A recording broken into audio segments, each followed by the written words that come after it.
মাওলা আমি তো গুনাহ করেছি, তোমার দরবারের আসামি। মাওলা তুমি যদি মাফ করে দাও, আমাকে প্রশ্ন করার কেউ নাই, আমাকে জিজ্ঞেস করারও কেউ নাই, আমাকে আটকানোর কেউ নেই। বান্দা যখন অনুতপ্ত মন নিয়ে বারবার বলতে থাকে, রব্বে করিমের রহমত তাকাইতে থাকে, তাকাতে তাকাইতে এক সময় রব্বে করিম বলে, বান্দারে তোর বলার ধরনটা পছন্দ হয়েছে, তোর ডাকার ধরনটা পছন্দ হয়েছে, তোর চোখের পানি পছন্দ হয়েছে, তোর বলাটা পছন্দ হয়েছে।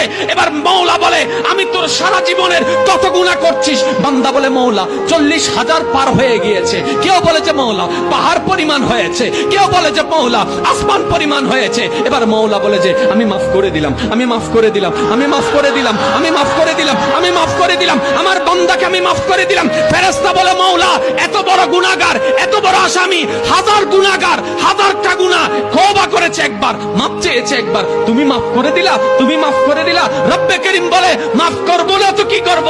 বান্দাটা কার দেখতে হবে না, বান্দাটা কার দেখতে হবে না, সে রহমানের কাছে মাফ চেয়ে যদি মাফ না পাই, তাহলে তো বিশ্বের কাছে মাথা নত হয়ে যাবে।